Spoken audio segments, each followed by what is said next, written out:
A estátua do sonho de Nabucodonosor.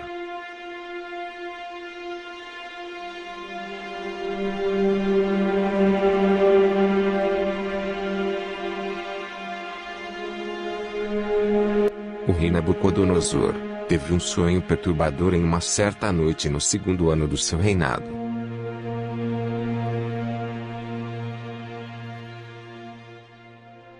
O sonho mexeu com o espírito do rei, fazendo com que ele fosse capaz de exterminar todo aquele que não conseguisse interpretá-lo.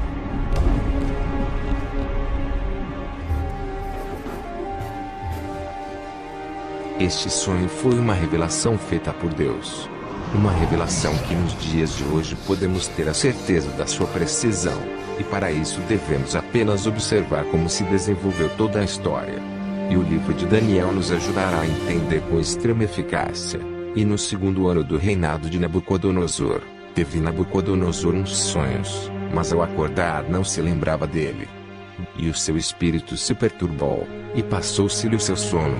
E o rei mandou chamar os magos, e os astrólogos, e os encantadores, e os caldeus, para que declarassem ao rei qual tinha sido o seu sonho.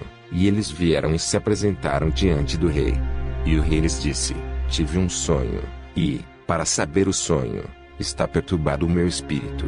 E os caldeus disseram ao rei em aramaico: ó rei, vive eternamente. Dize o sonho a teus servos, e daremos a interpretação. Respondeu o rei e disse aos caldeus: o que foi me tem escapado? Se me não fizerdes saber o sonho e a sua interpretação, sereis despedaçados, e as vossas casas serão feitas um monturo. Mas, se vós me declarardes o sonho e a sua interpretação, recebereis de mim presentes, e dádivas, e grande honra. Portanto, declarai-me o sonho e a sua interpretação. Responderam segunda vez e disseram: diga o rei o sonho aos seus servos, e daremos a sua interpretação. Respondeu o rei e disse: percebo muito bem que vós quereis ganhar tempo, porque vedes que o que eu sonhei me tem escapado. Por consequência, se me não fazeis saber o sonho, uma só sentença será vossa, pois vós preparastes palavras mentirosas e perversas para as proferirdes na minha presença, até que se mude o tempo. Portanto, dizei-me o sonho, para que eu entenda que me podeis dar a sua interpretação. Responderam os caldeus na presença do rei e disseram: não há ninguém sobre a terra que possa declarar a palavra ao rei, pois nenhum rei há, senhor ou dominador, que requeira coisa semelhante de algum mago, ou astrólogo, ou caldeu. Porquanto a coisa que o rei requer é difícil, e ninguém há que a possa declarar diante do rei, senão os deuses, cuja morada não é com a carne. Então, o rei muito se irou e enfureceu, e ordenou que matassem a todos os sábios de Babilônia. E saiu o decreto segundo o qual deviam ser mortos os sábios, e buscaram Daniel e os seus companheiros, para que fossem mortos.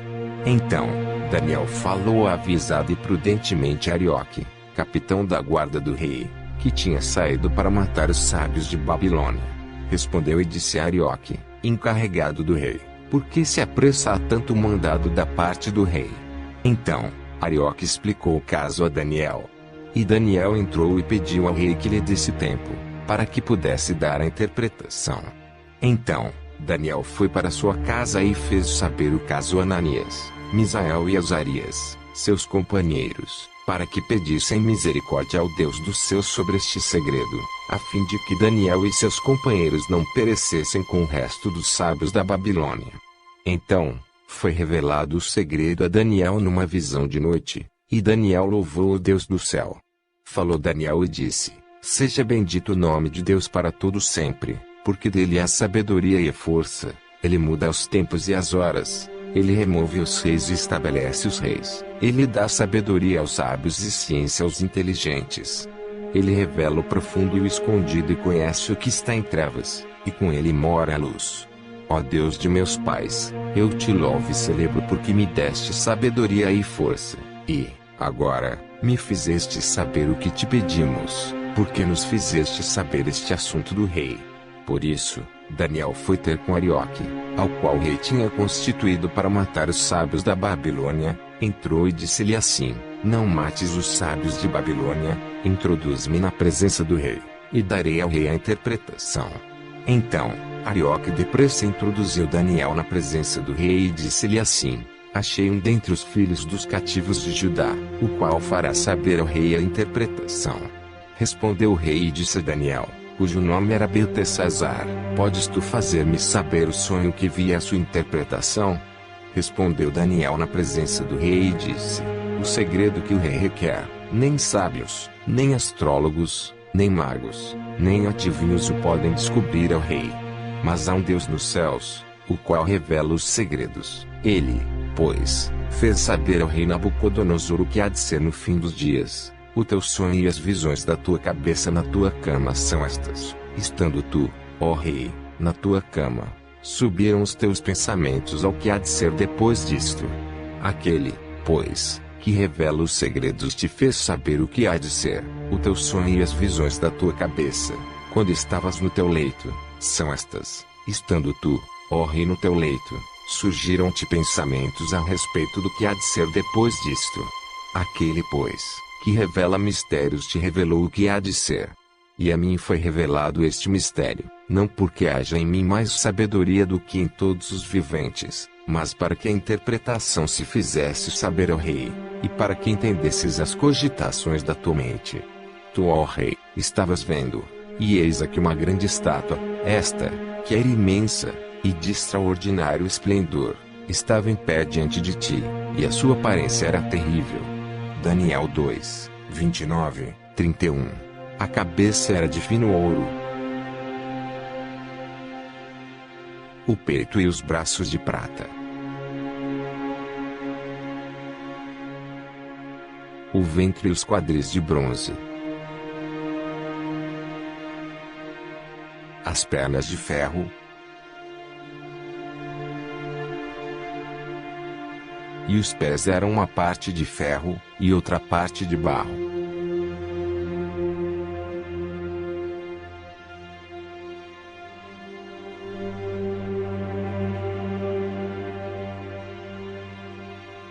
Quando estavas olhando, uma pedra foi cortada sem auxílio de mãos, feriu a estátua nos pés de ferro e de barro e os esmiuçou.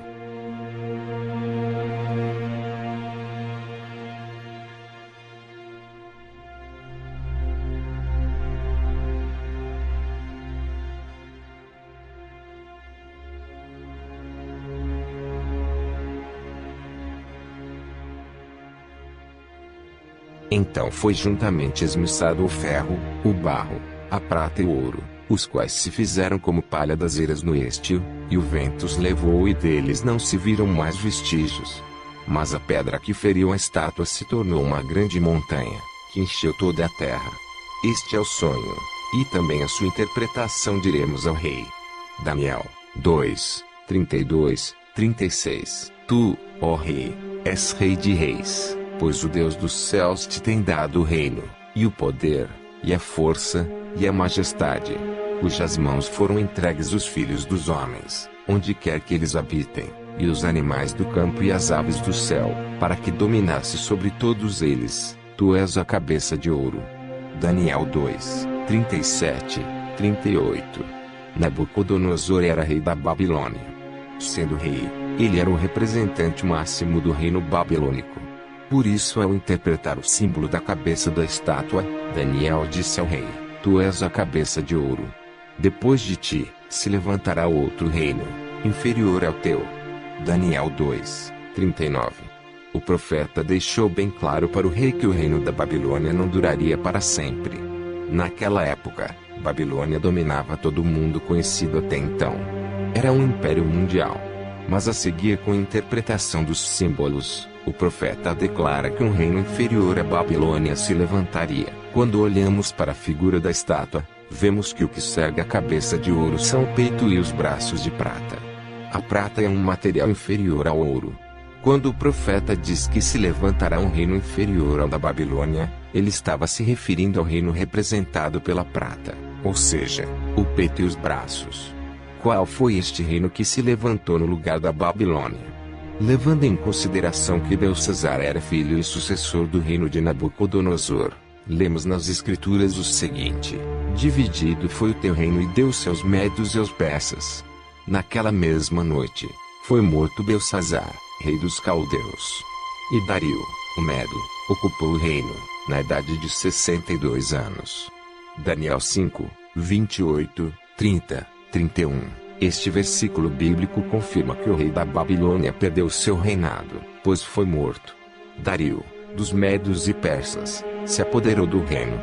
Vemos, portanto, que o império de Babilônia terminou, e deu lugar aos Médios e Persas.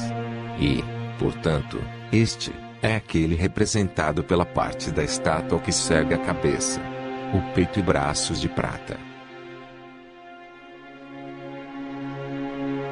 E o profeta Daniel segue revelando o simbolismo daquela estátua.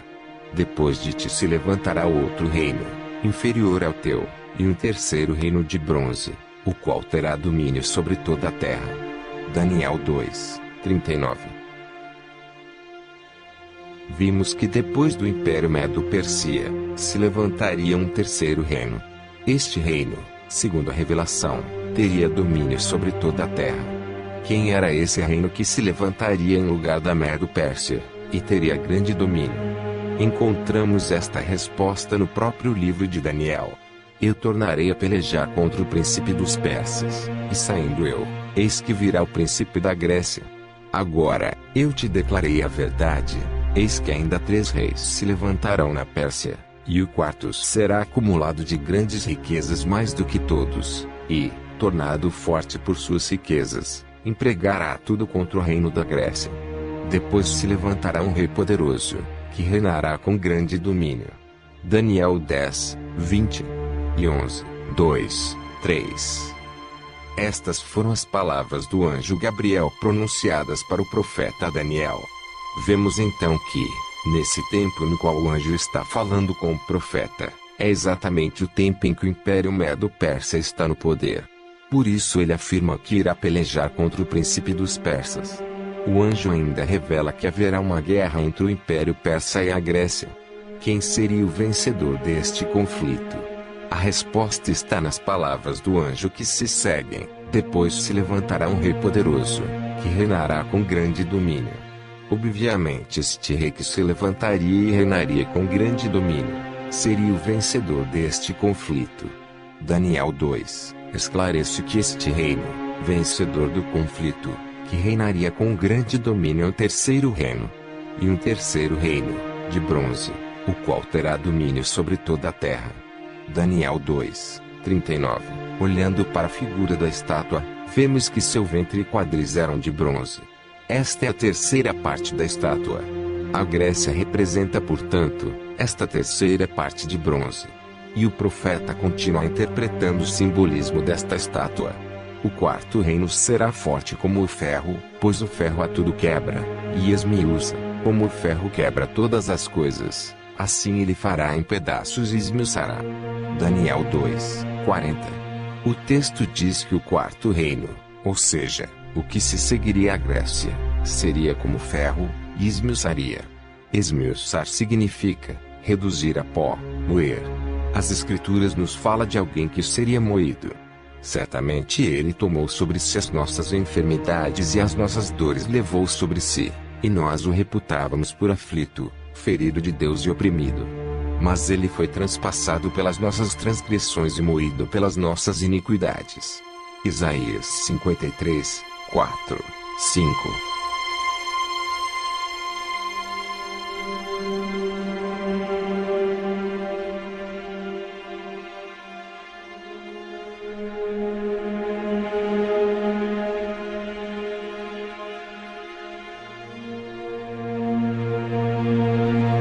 Vemos que este texto fala do nosso Salvador, aquele que tomou sobre si nossas enfermidades e nossas dores, e foi moído pelas nossas iniquidades. Qual foi o reino que por mão de seu governador transpassou e moeu a Jesus? Pilatos e seus soldados estavam a serviço do Império Romano. Roma foi o império de ferro, que crucificou nosso Salvador por meio de seus soldados e governantes. Roma era o império representado pelas pernas de ferro, que se seguiu à Grécia. Seguiremos com a interpretação do sonho de Nabucodonosor, quanto ao que vistes dos pés e dos artelhos, em parte de barro de oleiro, e, Em parte de ferro, será este um reino dividido, contudo haverá nele alguma coisa da firmeza do ferro, pois que viste o ferro misturado com o barro de lodo. Como os artelhos dos pés eram, em parte, de ferro, e, em parte, de barro, assim, por uma parte, o reino será forte e, por outra será frágil. Daniel 2, 41, 42. Após as pernas vêm os pés da estátua. Até aqui vimos que cada parte da estátua é representada por um reino que se seguiu ao correspondente à parte anterior da estátua. Daniel disse que os pés representam um reino dividido. Cada parte da estátua era representada por apenas um material. A cabeça era só de ouro, o peito e os braços eram só de prata, o quadril e o ventre eram só de bronze, e as pernas eram só de ferro. Isso era assim, porque cada uma das partes representava um império mundial.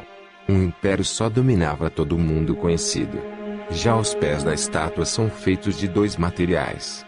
A divisão de partes de ferro e parte de barro da estátua mostra que eles representavam que o reino que se seguiria ao representado pelas pernas, Roma, não seria um império mundial como foram Roma e os outros reinos anteriores. Várias nações comporiam este reino.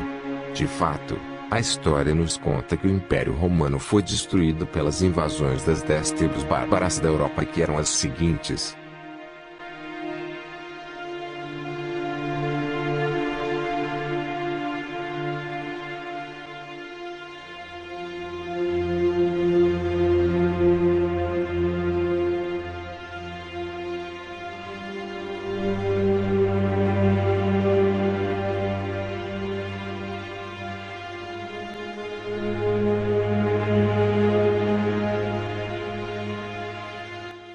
As palavras do profeta representam o que era, e é até hoje a Europa.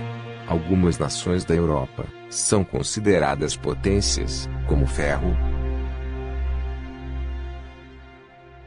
enquanto outras são mais fracas, como o barro.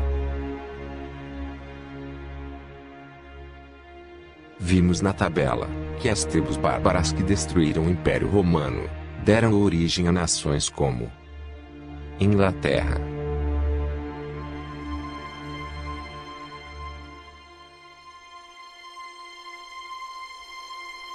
Alemanha,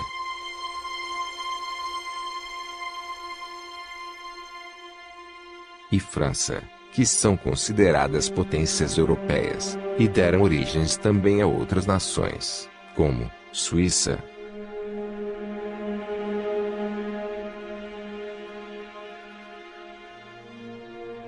Portugal,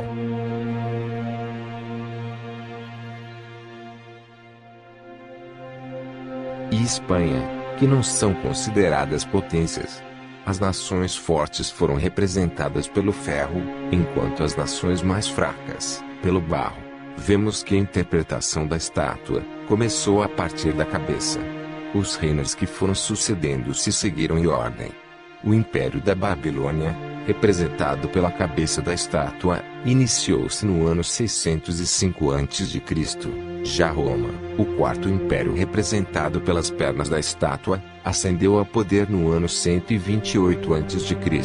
e perdurou até o ano 476 d.C.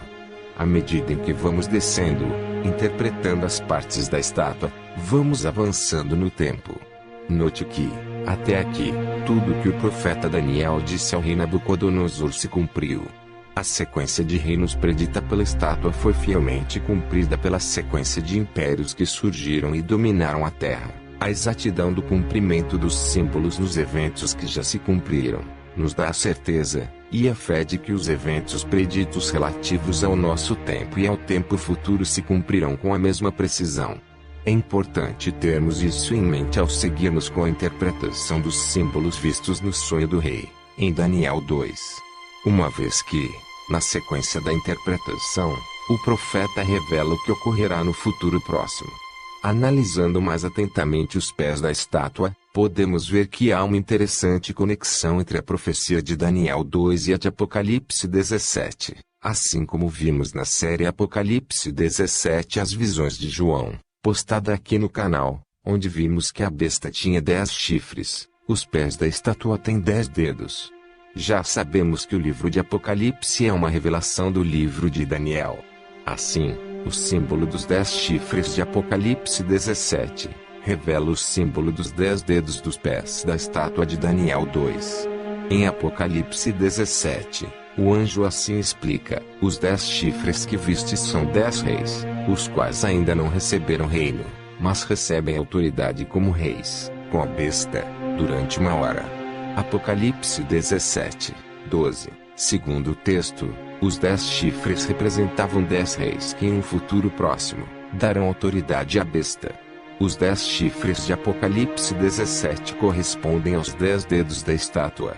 Se eles representam 10 reis que receberão reino por 1 hora e entregarão o seu poder para a besta em um futuro próximo, hoje falta menos de um mês para entrarmos no ano de 2021. Então os 10 dedos da estátua correspondem a estes mesmos reis, os reis de uma nova ordem mundial.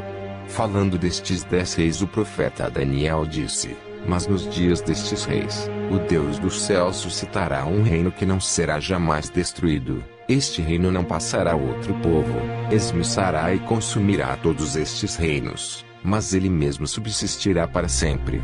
Como viste que do monte foi cortada uma pedra, sem auxílio de mãos, e ela esmiuçou o ferro, o bronze, o barro, a prata e o ouro. O grande Deus fez saber ao rei o que há de ser futuramente. Certo é o sonho, e fiel a sua interpretação. Daniel 2, 44, 45. O texto afirma que, no dia destes reis, ou seja, nos dias dos reis representados pelos pés da estátua, algo ocorrerá. Quem são os reis representados pelos pés da estátua? As nações da Europa, como já vimos. Há quanto tempo elas já estão estabelecidas? Há séculos. E o texto diz que tudo isso ocorreria quando estas nações já estivessem estabelecidas, ou seja, agora em nosso tempo. O reino que será levantado por Deus nos nossos dias, um reino representado por uma pedra. Quem é representado por uma pedra? E a pedra era Cristo. 1 Coríntios 10, 4. Nosso Salvador é a pedra.